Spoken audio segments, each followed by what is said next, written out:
because being resilient is very important, especially in a country like ours. Living with a health condition, a lot of times we become laid back and don't feel that we can achieve anything. When you look at your limitations as not a limitation, you find things that your skills, talents, expertise that you have that you can use to boost yourself and boost others. And that's where advocacy comes in. Welcome to HIT, where faith, health, and personal growth intersect. I'm your host, Toyin Adesola, your guide on this journey. Like a king supporting a dog, God's word lifts us up in life's challenges. Hello, welcome to another episode of HIT with Toyin Adesola, aka the Resilient Boss. Today we'll be talking about resilience on leadership, how to be resilient to impact other people's lives. And I'll be using my story to pass this message. So we last spoke about our experience in the last episode, how I ended up writing a book and going into baking. So I started the baking business and I ran it for about 15 years. When one day my late grandmother had been telling me that I should write a book about my experience living with a chronic illness like sickle cell.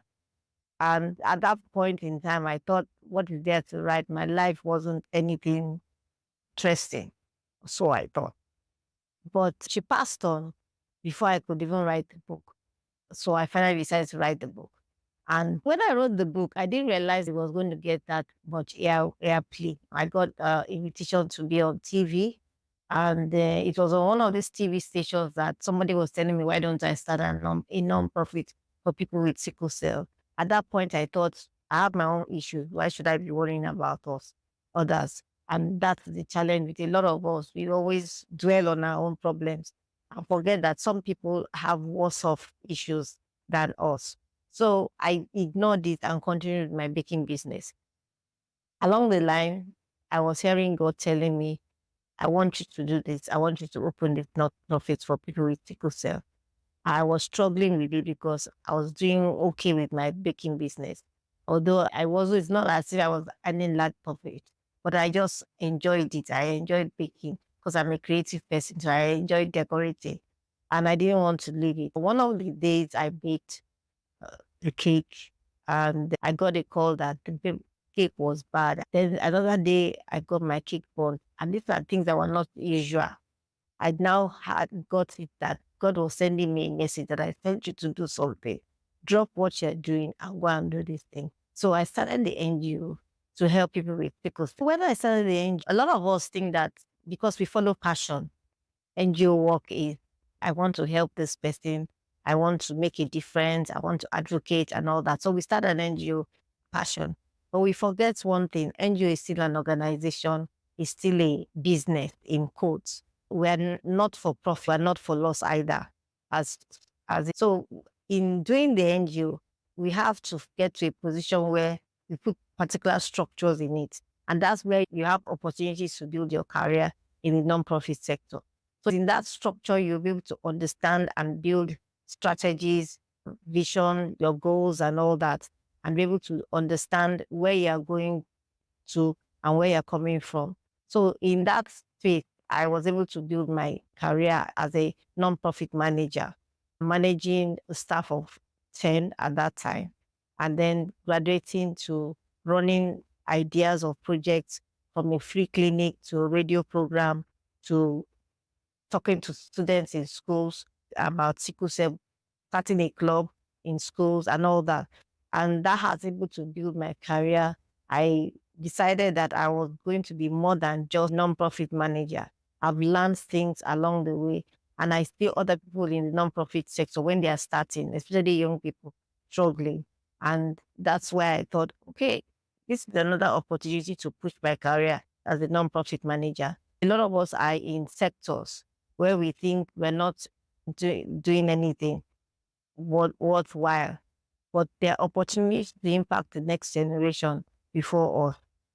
And so that is why it's important to be able to find your purpose. Purpose in life is very important.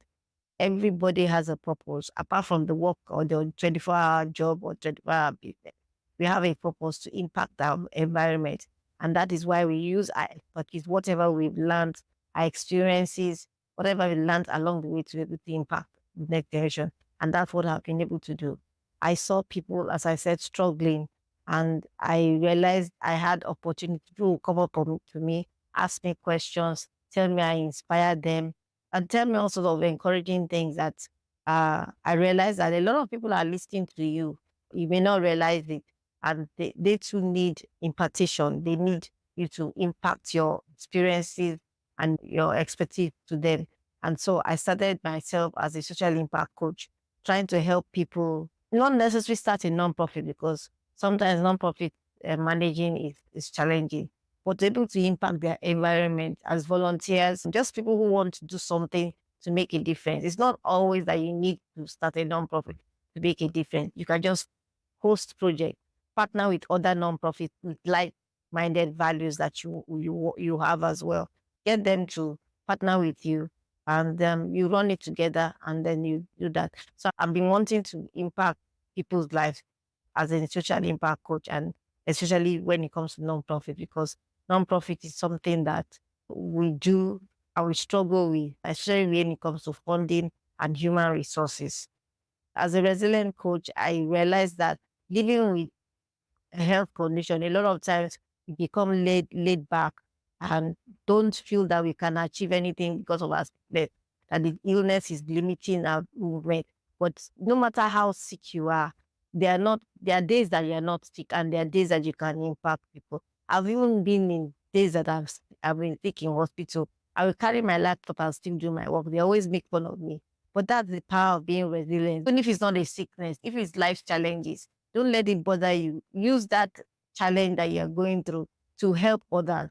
You realize there's a difference. I remember since I started a nonprofit, practically have ignored any that come my way. I'm always looking forward to the next thing I'm going to do, the next idea I'm going to bring out. And that's even how I got into the visual art space, where I started painting and all that, and selling my paint. You realize that when you look at your limitations as not a limitation, you find things that your skills, talents, expertise that you have that you can use to boost yourself and boost others. There are a lot of challenges, especially in the world, especially in Nigeria, you must say. The government can't do everything. In fact, the government is unable to do everything, especially when we have a leadership that doesn't understand the human challenges and human resource challenges that we have in this country. So there's a lot of social challenges that have come our way. And it's important that as people, we don't complain, try and find solutions. And that's where advocacy comes in. Advocacy to change people's mindset, advocacy to change corporate wide mindset, advocacy to change even government mindset.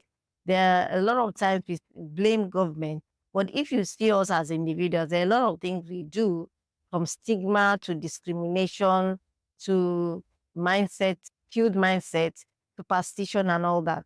And there are a lot of things that need to be changed, whether it's sickle cell, whether it's other causes, maternal child health, or widowhood, that they're being persecuted by their late husband's family and all that. There's something that you don't like that is happening. Look at it and see how you can find a solution to it, and create awareness and start advocating. Advocacy is not difficult. Advocacy is just using our voice. It's not necessarily carrying a placard to the Senate House or House of Representatives and saying, let there be change. No, it's using our social media, using every aspect of platforms that can have our voices heard, and just talking about it, so that you start continually change one mindset at a time. You may not change everybody. You can't change the world, but you can change one person at a time. So it's very important that people find your purpose. I remember I said we are not here for ourselves. We are here for others. And that is our purpose in life. Find what you can do to be able to advocate for that person that has less privilege than you, that person that has less family support than you. You can help them become the better version of themselves. In doing that, You that you think you have problems, you find your problems will be solved. There's a passage in the Bible that says that a generous person will prosper. That is Psalm 11:25. A generous person will prosper. Whoever refreshes others will be refreshed. I like the way the Message Bible says it. It says, those who bless is abundantly blessed. Those who help others are helped. That last part, those who help others are helped. So in helping others, you too get help from others. That is how the line goes, the trajectory of life goes. That you also get your own support. You also get blessings that God will give you. The Bible says in Matthew 5:16 that we should be a light that shines before others, that they may see your good deeds and glorify your Father in heaven. There's also another part of it that says the light cannot be hidden under a bushel. If you hide it, people will not see what you can do. People will not see how you can impact others. You will be forever in the dark. It's like putting a candle in the dark. The world is dark. Let's face it, there's so many things happening. And we have a dark and sinister world. But at the same time, we as children of God should shine our light so that that darkness will be illuminated and people's lives will be changed one life at a time. So at the end of it all, it's very important that we have to be resilient in our lives. We have to stay the course. We can't afford to go back. I remember when COVID came, a lot of us were worried, what will we do? How will we cope?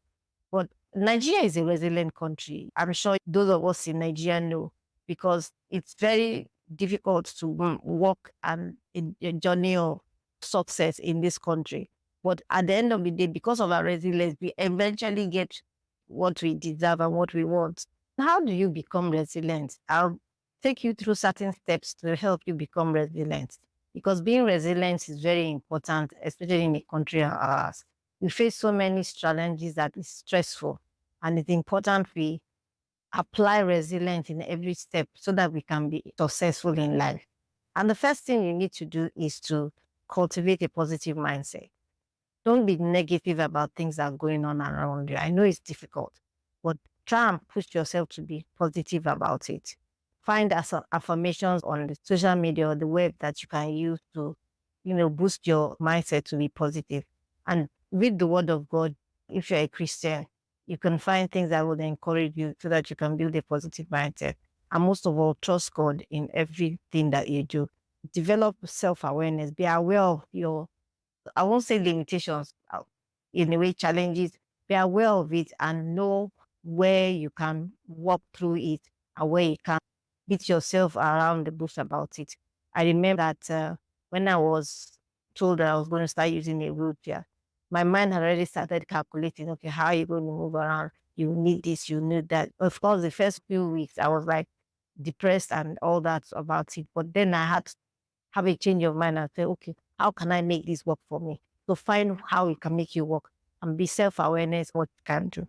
Build a support system, a very strong support system, whether it's family, whether it's church, mosque, whatever. Build a strong support system, friends that will support you through the thick and thin, and it will help you along the way to be resilient. Practice adaptability. Be adaptable to situations. If it's not going this way, find another way to adapt to situation.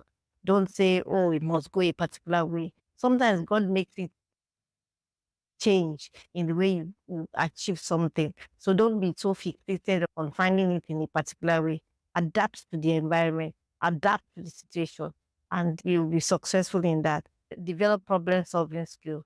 You need to develop skills that will be able to solve problems. So when a problem comes up, you're able to solve it and make things better for yourself. Cultivate emotional regulation. We get stressed, we get emotions. Learn to use your emotions to make things positive. Don't be too negative about your emotions. Sometimes emotions comes negative and positive. Find out why you're feeling in a particular way and correct it. See how, if you did it in another way, whether the emotions was logical, whether it was relevant to the situation at hand. Then finally, Cultivate God, thankful to God for everything. Bible says in Philippians, I believe, that we should be thankful in all things. So be thankful. Yeah, it's difficult to be thankful in difficult situations, but still be thankful. Um, devil wants to be able to see you down, and that is not where we should be. We should be thankful in all situations. We should set realistic goals and cultivate meaningful goals that will help us. Speak meaning and purpose. Speak meaning to what you're doing. Speak purpose to what you're doing. And I'm sure things will be sorted out bit by bit along the way.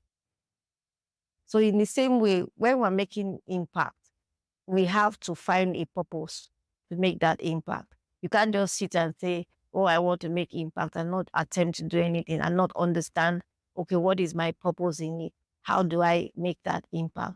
Because all of us are called to make an impact, to create awareness. It doesn't have to be a major thing. It's something small that you can change, or how people queue to get things. There are different ways we can do advocacy, but the most important thing is that we can make an impact. There are younger generations before us who don't know the way. We've gone the way, we've seen the mistakes, we've seen the wrongs that we did, and we can help them in that same space. If you're in accounting, you know how it is going through accounting, your studies, working in an environment, an accounting environment, you can teach people how to manage that. You can even teach people accounting in itself. There are small businesses that are struggling, they can't afford to employ an accountant, but they can learn basic bookkeeping. So what are you doing with what you have? God has given us talents. It's like the story of the men with talents. They gave one five, they gave one three, and gave one one. The one with one went to go and hide it and didn't achieve anything, but the other two made something of it, they invested in it and made profit. And that is why it's important for us to invest our expertise, invest our experience. We didn't learn all these things just for the sake of learning it.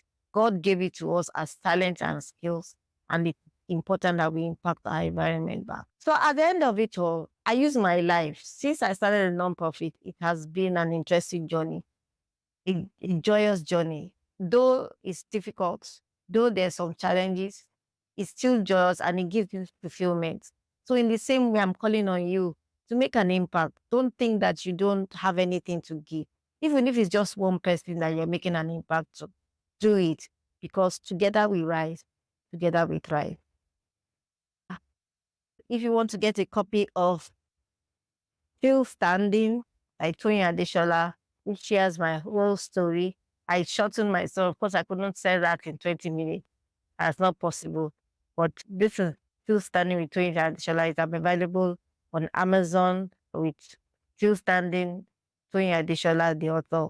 And I'm sure you'll be able to enjoy it. So buy a copy.